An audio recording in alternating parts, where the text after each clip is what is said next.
All right, well, it's the top of the hour, so I'm going to go ahead and get started. Thanks for coming to my session on componentizing your Power Apps. Little housekeeping, of course, definitely check out the Microsoft 365 Collab Conference in March. Thanks again to all of our wonderful sponsors for making this event possible. And a little bit about me before I dive in. My name's April Dunnam. I'm a partner technical architect at Microsoft from Oklahoma. I'm a former MVP prior to joining Microsoft in PowerApps and Power Automate. I'm an active blogger, vlogger, and speaker. You can check out my YouTube. There's a link there in the slides. I have lots of how-to videos on PowerApps, Power Automate, SharePoint, and Teams. You can also follow me on Twitter at April Dunnam and on my blog, SharePointSiren.com. Oh yeah, and don't forget about the Oculus Quest giveaway. So don't forget to enter the raffle for that. And of course, if you can at all, please consider donating United Way or the International Medical Corps. All right, so the agenda for this session, I'm going to start with why. As Simon Sinek says, always start with why. So why use components? What are they? And of course, how you implement them, lots of demos. All right, so the why. So let me ask everyone watching now, have you ever had to copy and paste the same controls, possibly take a header, for example, a gazillion times to a gazillion different screens, only to realize that you need to change something with it? So you have to go touch each one of those screens and painstakingly update each element in the header. Or have you ever tried to collaborate with a colleague to work on a Power App together and saw the dreaded "this is locked for editing" message? And you've thought to yourself, there's got to be a better way. Well, what if I told you that there is, in fact, a better way to do this? That's where components are to help. So why use components? Well, reusability obviously is probably the #1 thing. This is something that you can take and build once and use in multiple spots. So along those same lines with the reusability, it also gives you the benefit of consistency. You can build something once and enforce a certain color scheme or structure and make sure that's consistent throughout all of your Power Apps. Also helps you to adhere to branding with certain color and typography.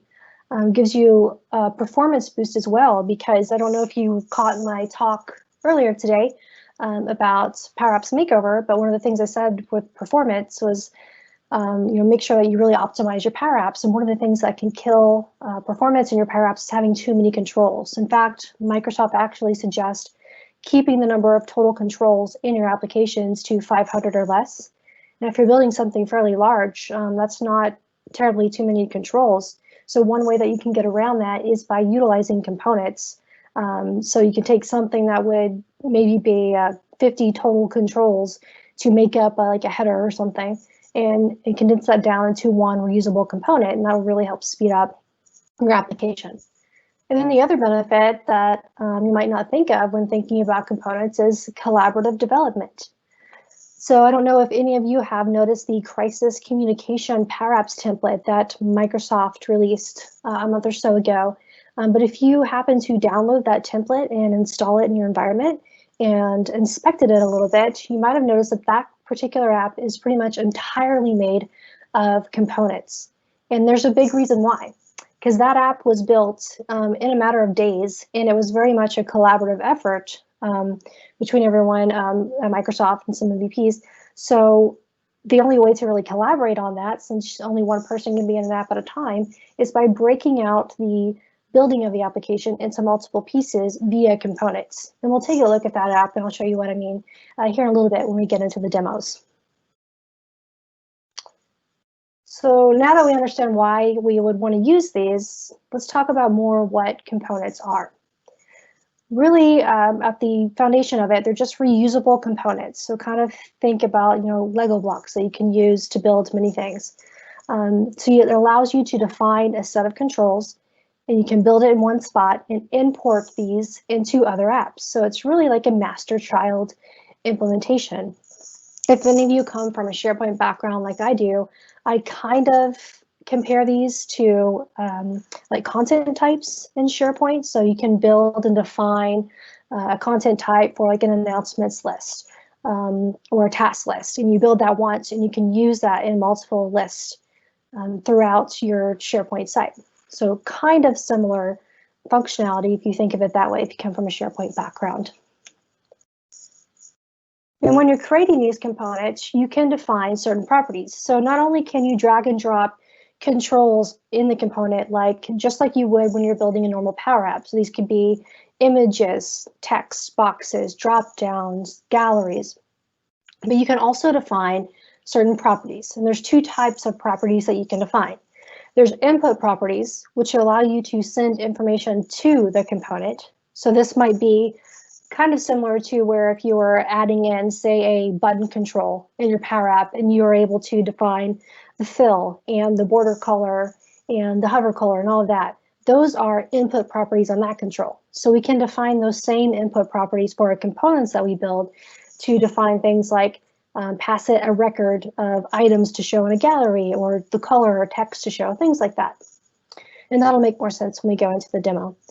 But then you also have output properties. So obviously that is going to allow you to get information from the component, pass it out, and use it somewhere else in your Power App. So this is really useful, say, if you have a gallery item in your component and you need to get the selected item from that gallery. So you can use that, an output property for that. So those are two different types of properties. Now, if we look at components as a whole, there's two different types of components that you can create. There's what I'm calling classic components, and then there's code components.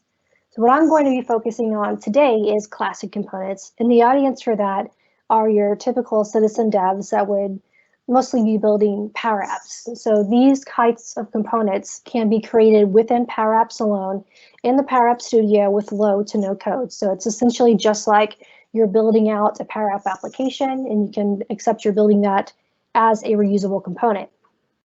The other type of component that there is called a code component. So if you've heard PCF thrown around or seen that out there in blogs or Twitter, that's Power Apps Component Framework, is what that stands for.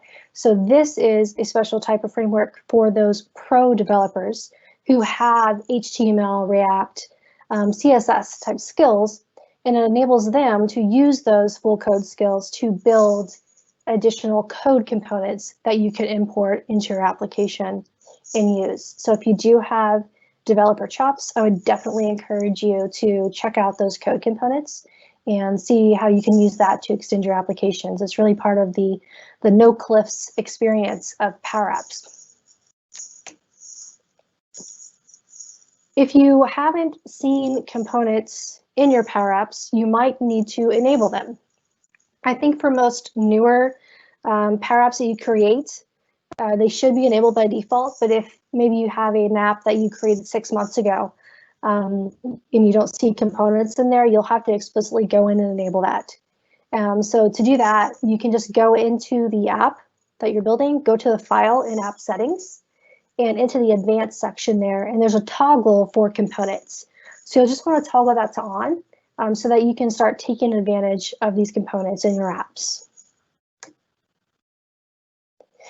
And when we're talking about components, we need to talk about one of the new features of components that was released, and that's component libraries. So taking a step back, I mentioned that components are kind of like a master-child relationship. When components were first released, though, you would build the component in one of your apps, and you could import it into another.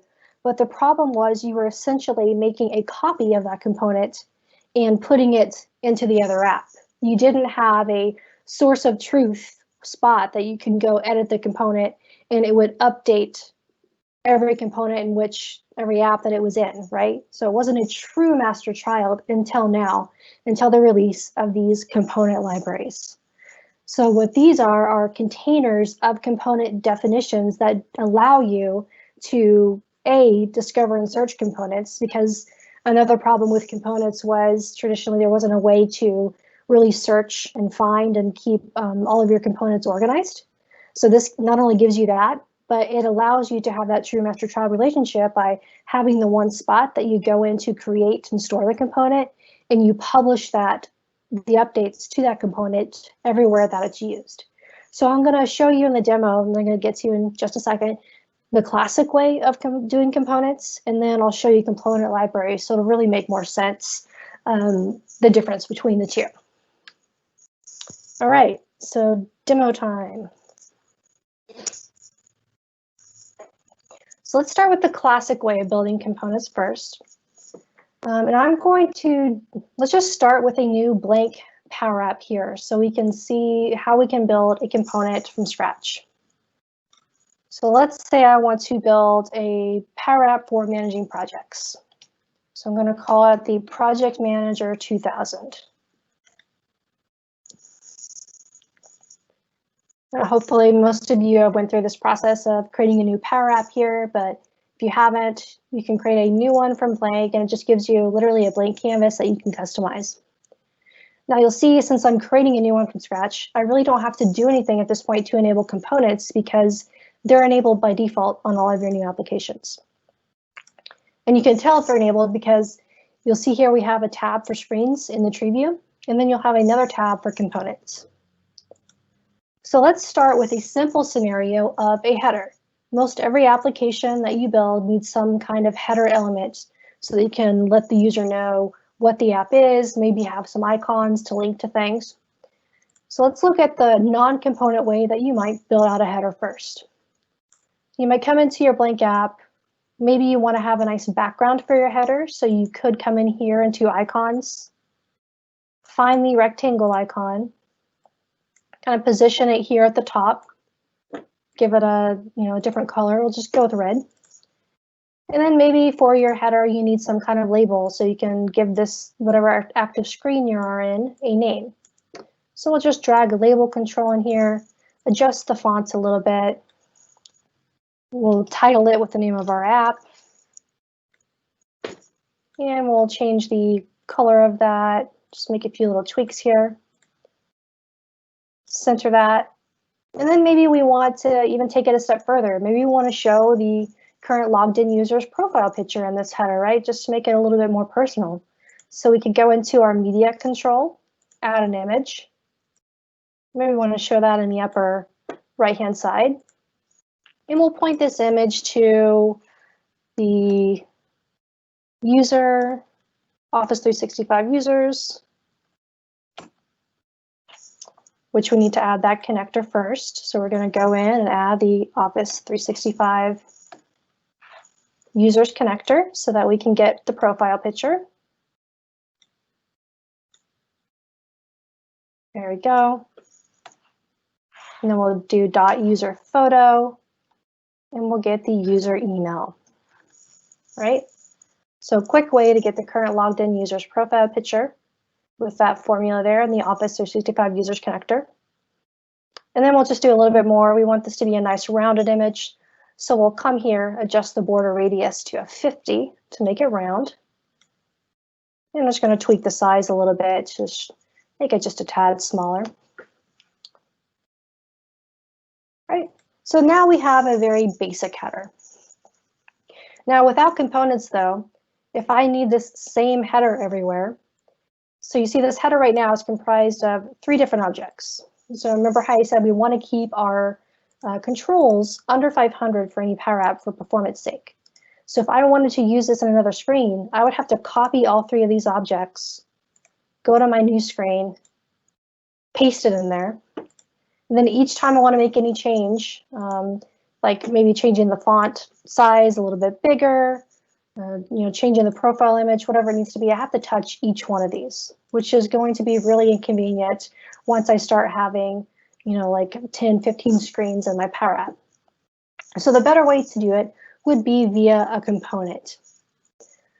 So we can do that, like I said, the old way here, which would be to come into the app that I'm building this in, and I can click on components. And to create a new component, just click new component here. And it's, like I said, it's really just like you're building out a screen in your Power App. So you get this blank canvas here. So I can come in and since I've already built out the header here, I can kind of just copy these elements into the component screen instead. So I have this new component that's called component 1. I can paste these items in here. And now notice when I do that, it's kind of falling off the canvas though. So when you initially create a component, it forces the size of 640 by 640. So you'll have to adjust the width and the height of the actual component itself to whatever it needs to be. So easy way to do that, I already knew that this rectangle in my screen took up the whole width of the screen. So I can just take a peek at what the width of that rectangle is and make sure my component's the same width. So if I come in here to the component itself and go to its width property, I can change that to 1366. So now it all fits in there nicely. And then I can click on that rectangle, take a look at its height, and then we'll want to make the component's height roughly the same. I'll give a little bit of margin there. So make that 105, right? So now it's a nice component that fits according to the sizes of our header. So I could leave it at that and have a nice reusable component. I probably first want to give this a relevant name so that when I'm using it in other applications, it'll have some kind of meaning instead of component 1. So you can click on the dots next to component 1 and select the rename option. I'll just give it a relevant name there, press enter. All right, and so now that works. Now, before I show you how to implement this, we need to do a few other things with this component, because right now, just to show you, if I were to, let's first look at how we can use this component right now. So I have a new screen here. And if you want to use a component like that we've built within the app, we can click on this custom option. And here, any components that we have within this application will show up. So I can select, there's our new header component. And if I click that component, which contains the 3 objects that we had there, is added onto my canvas. But you'll notice that the way that is right now, I am not able to change this text that's showing up here. So in order to be able to do that, we need one of those input properties that we talked about earlier. So I'll need to go back into that component, click on the component itself, and to create a new input property, you can come down here to the bottom right-hand side and click New Custom Property. So here you'll want to give it a name. So in this case, I'll call this Text to Display in the header. And you also have the option to give a detailed description. And then down here, you'll notice an option for property type. So remember I said there are 2 different types of properties that you can create, input and output. So input is if we want to pass data to the component, output is getting data out. In this case, we want to pass a text value to show within the header. So that will be an input type. So I'll leave that there. And then when you're configuring these properties, you have options to choose the data type.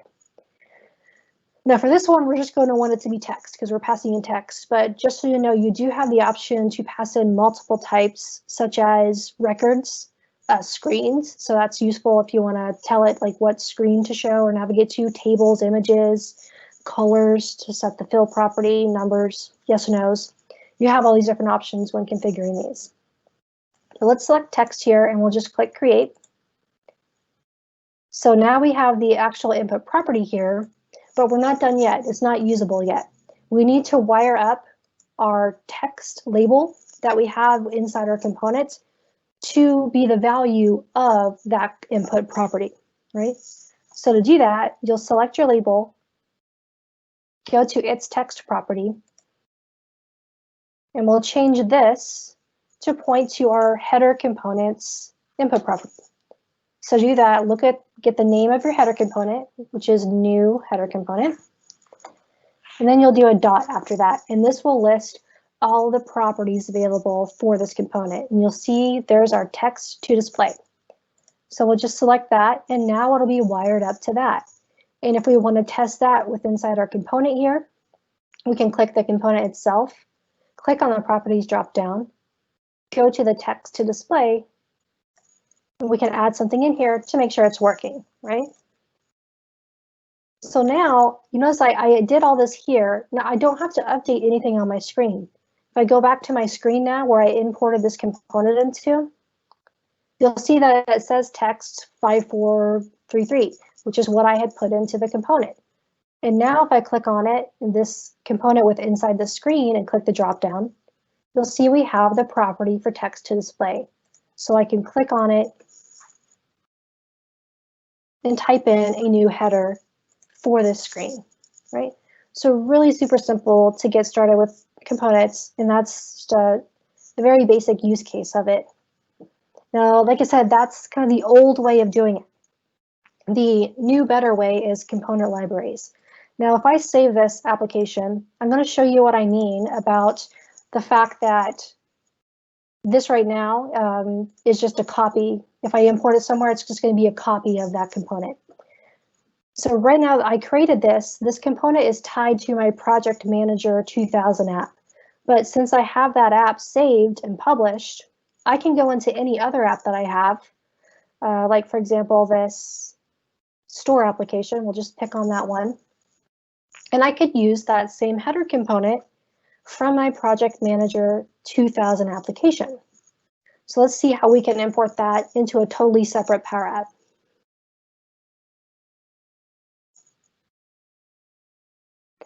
All right, so I'm just going to create a new screen here in this application. Actually, we have one here, so I'll just pick on the screen. So here, if we go to Insert and Custom, if we want to use one of the application or the components from the other application, we can come in here and select Import Component. Now, when you're importing them, you can you'll notice that it surfaces up a list of Power Apps that you have in your tenant. So you can select the Power App that you know has the header component that you created. So in this case, it's our Project Manager 2001, and click Import, and this will actually look and see what all the components are in that app, and it will import them into your app for you. Now, unfortunately, doing it this way, you don't have an option to select which components to import. It's going to import them all. So if my Project Manager 2000 app had 50 components in it, and I want it, they're all coming over, and I can't pick and choose, so I'll have to import them all initially and delete them. So hopefully they'll fix that soon. But now if we look at our Components tab, now we have that new header component in this application. Now the problem comes into is if I need to change something like maybe just as simple as the color not being red and being blue, if I change it here, that's not going to update the header color here in this app where the component's being used. Now that might not be bad. If you want different flavors of the component in different apps, and this might not be bad, but just know that you're essentially importing a copy at a point in time of that component in there, and any tweaks you make to the component are not going to be propagated over where else it's used, right? But this is an easy way that you can see how to import a component in here. So now that that's imported into this separate app, if I click custom, I'll see our header component and can put it there and use it just like in the other application, right? But the better way, like I was saying, is to utilize the component libraries. So if we go back to the make.powerapps portal and click on the apps tab, you should see a new option here. So you see a tab for apps, but there's also a new tab for component libraries. Now this functionality still is in preview, so just be cautious of that for the component libraries. But what this enables you to do is you see I already have 3 different component libraries here in my tenant. One for dialogue, one for menus, and one for headers. Now that's just how I've chosen to break this out. You can break it out however you choose.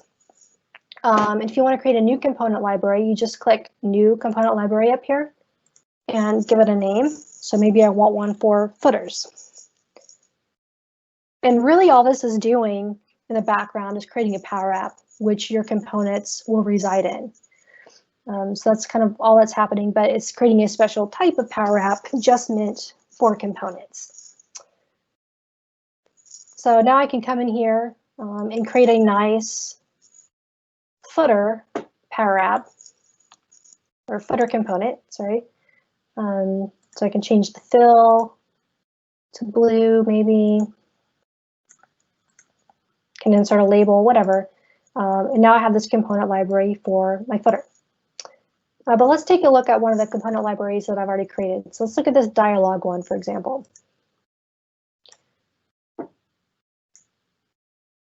So here I have several components that I built out for different types of dialog boxes. Now the benefit again of doing that here at the component library level is I can build it here once, and I can push down the changes to where I'm using it in the app. So I have one nice clean phone responsive dialog here for just a simple OK cancel. And then I have just a more funny, clippy dialog, right? So I can use these in my other PowerApps, but it's different how you use PowerApps component library components versus just the old school way. So let's go back to our project management app, Blake app that we were creating. Let's go into screens.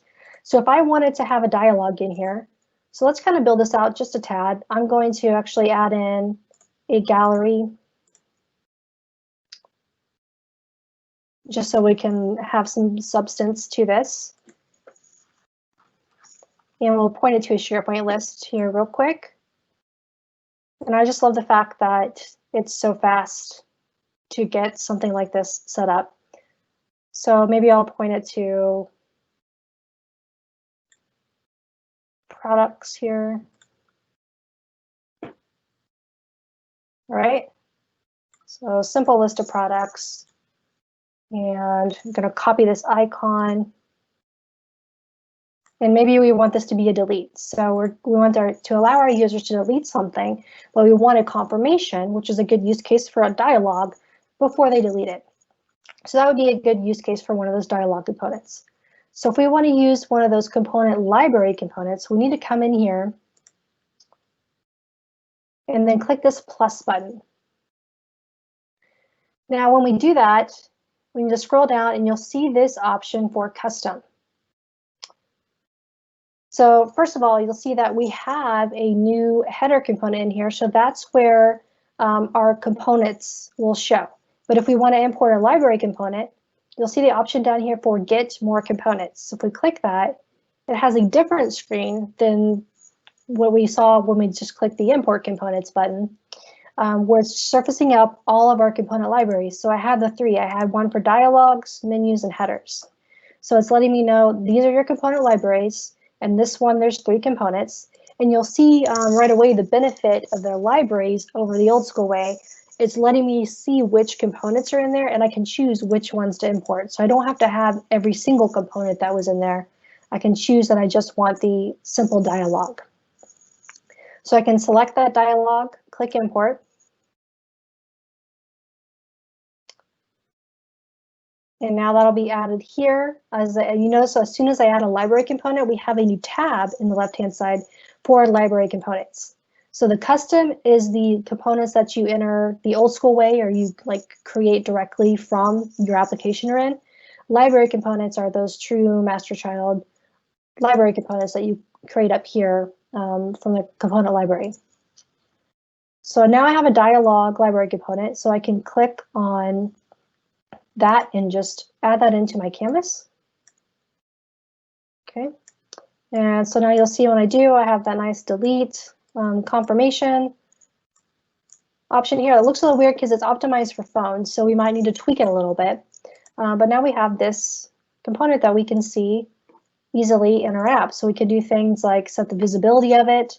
So for example, if I click this trash can, I can just use a variable to set show dialog to true.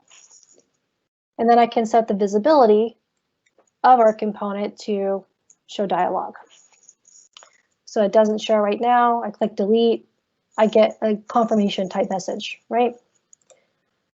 So now let's look at the benefit of doing it this way in terms of updating it. So right now this component isn't optimized for my tablet app. it looks like it's optimized for phones. So I want to expand it and make it a bit bigger. So to do that, all I need to do is go back into my Dialog component library, find this dialog, and I can make a few tweaks. So probably to the width here. So I'll make it 1366, and I'll make the height a little bit shorter, and then I'll drag this overlay and these controls over a bit. Whoop. Just so it's a little bit more optimized for the tablet. So we'll just keep it at that for now, because I don't want to waste too much time on that. So now all I have to do, so I've made the update to my component to at least make that background a little bit bigger. So I just need to save this and publish it. And first thing I'm going to do though is I'm going to save the app that I'm trying to import that into, publish it and reopen it so that you can see the update process. Okay. Just going to close out of some things. So this is saving it. Now, right now, it's not, I have to publish it for my changes to the component itself to be live. So let's publish this version. So now the component library is updated, but now if I go back into one of my apps that's using that, like the project management app, and put it in edit mode, you'll see that once it opens up here, it's going to let us know that a component that we're using in here has an update.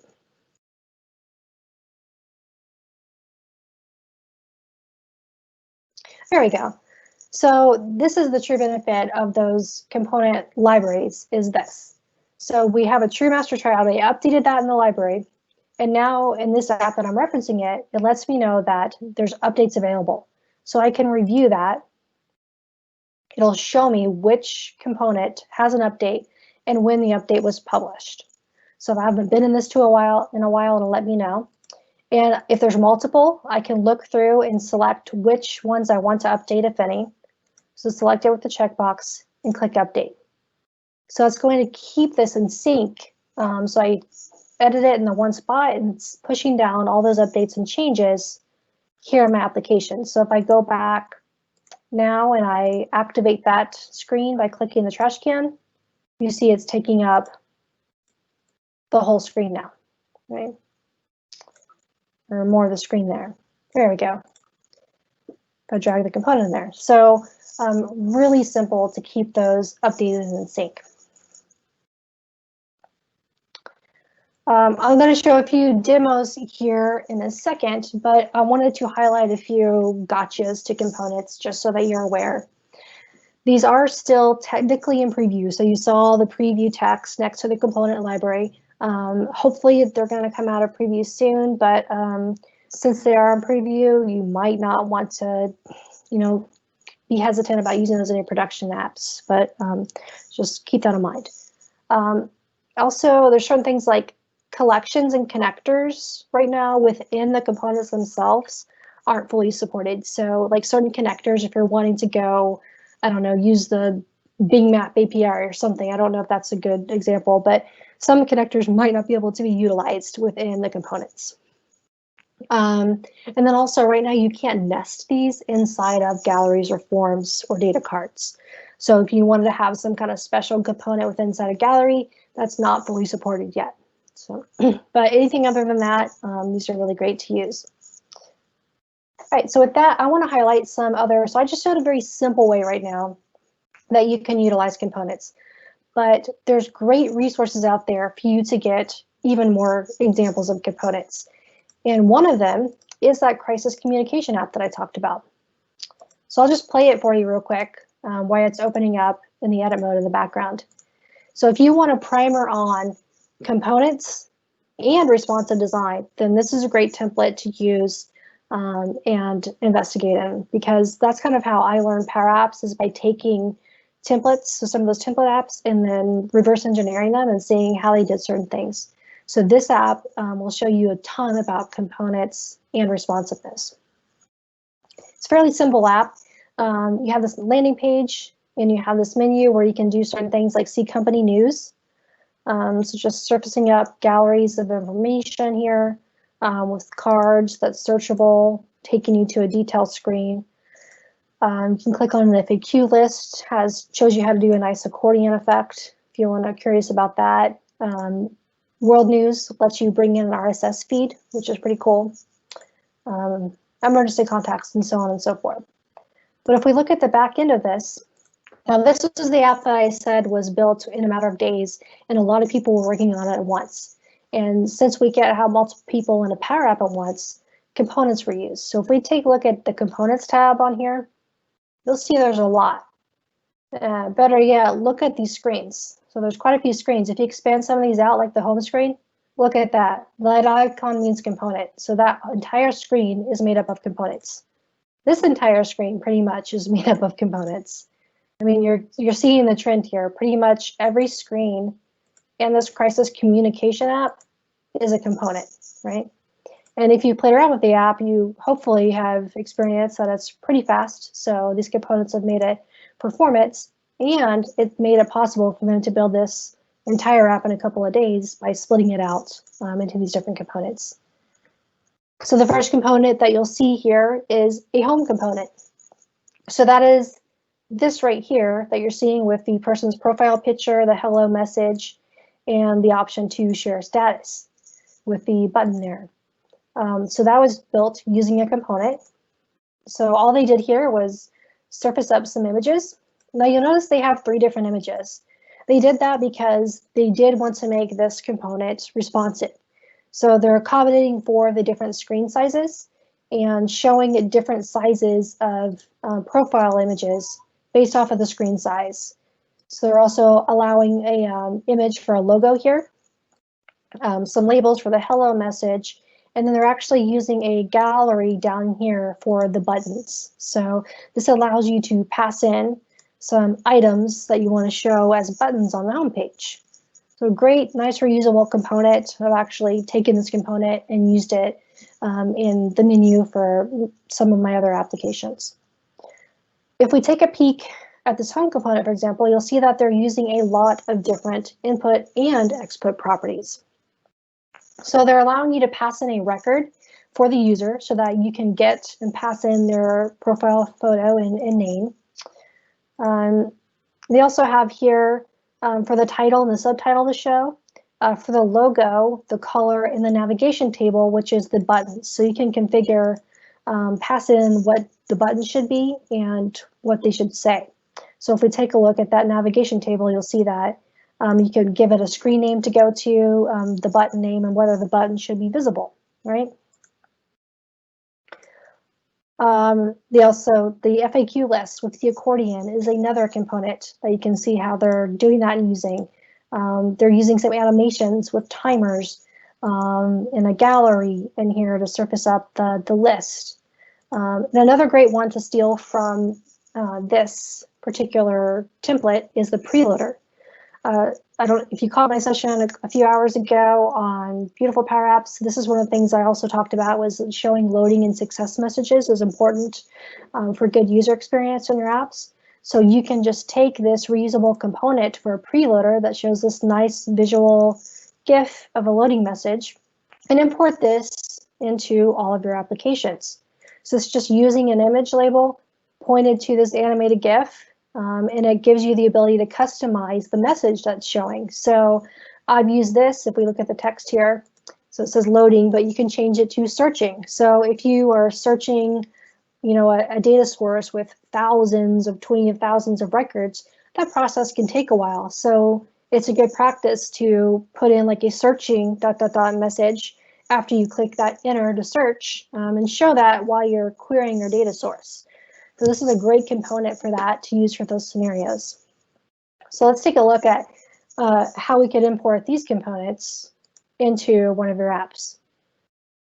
So let's take a look at another way to do this. So you could download this crisis communication template, just the MS app file, to your desktop. And if you want to just use the components in this, you don't even have to import this app into your tenant if you only care about the components. So let me show you a way that you can do that. So in my Project Manager 2000 app here, if I wanted to utilize some of these code components from the Crisis Communication app, you can go here into your Components tab, click the dots and import, kind of like we did earlier. Now we know, so if the app is in your tenant, you could point to it and import it that way, but you'll see there's an option for upload file. So you can point this to any MSF file that you have and import the components from that without having to have it in your tenant. Now you'll see I have several here that are pretty cool. Actually, all of these MSF file component samples I got were from the PowerApps users community forum. So if you go there, you know that you can go there to ask questions, get answers, find videos and all that, but there's a lot of Canvas app component samples out there that you can download and use. So I've downloaded some of those to my computer, so I can simply just import them at any time to any of my other PowerApps. Some of the ones that are pretty cool, let's take a look, first of all, at this color picker one, because that's pretty cool. So if I just click that and open, this isn't adding this app to my tenant, it's just importing the components. So I can see now, if I click on this ultimate color picker, here we go, here's my nice color picker component. So this is just something kind of different and out of the box that you wouldn't expect from a component. So if I add that into my app itself, you'll see I have this nice interactive color picker that's a little bit better than the default color picker that you get in PowerApps. Now this, again, is kind of an out-of-the-box scenario of something that you could do with the component. Probably not something that you would leave in the application, but maybe something that you would temporarily put in to help you as you're designing your Power App, I would suspect. So I have this in here, and if we play that, you can see that you can get the colors, drag the slider and all that, see the selected color, get the hex value easily. Another one of these components that I really like that's out there on the community forum that you should definitely check out. Let me import that one real quick and show you what that looks like.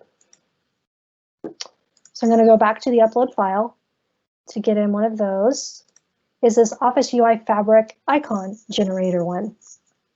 This is pretty cool. So someone has built this and they've taken all of the icons available to you from the Office UI Fabric and lets you easily get the codes needed to use those in PowerApps. Because I don't know if any of you have noticed, but the icons that are available to you in PowerApps kind of leave you wanting more.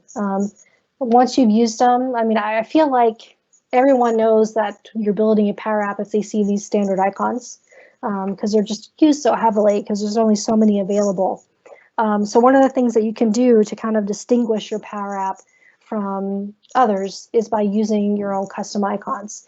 So this particular component is really helpful for that. So if I add that into here, onto the screen, I'm going to drag it down here. Let's just edit the initialize there. We'll see that this is a really creative way to use a component because I can scan through and look at all of the different additional icons available to me from the Office UI Fabric, like maybe the, yeah, like a nice game controller or something. Let's find a really cool one in here. I'll take this lock and key. So I can select that, and what it's actually doing for you is it's generating the SVG code that you need for it. So one of the things that you can do with PowerApps is utilize SVGs. And it's a complicated process. As you can see, you need to know all of this craziness to kind of get it working. Well, this is doing all the hard work for you. So I can just copy this blob of text. And now that I have that, I can insert an image control, paste in what I copied from my component, and now I can use this nice icon anywhere throughout my Power App, right? Again, this is something that you would temporarily put this component in to get the icons that you want and delete it once you do, but really cool use case for a component that I love to highlight. A more relevant one that you'd use and keep, stayed in your Power App is this other one that I'll show you real quick. and it's this left nav component that Ressa Doriani has out there on the community forum. So this is something that every app needs, right? Pretty much is some kind of navigation element. And I love this left nav one that Reza put together. So let's go back here to the screen 3 and we'll add that one into here. So this is just a nice, well-rounded left navigation component. It's very useful and nifty. So if you see here, I can click on that. As I click on the navigation items, it highlights which one you're on. It's nice, interactive. I can easily customize it, filling it in with the items that I want to point it to. So it's just a simple table. So I can change the title from home to projects, change the screen it should go to. So if it's this one, maybe it should go to screen 2. This one should go to screen 3. Easy to customize, easy to change the icons here with this component. Right?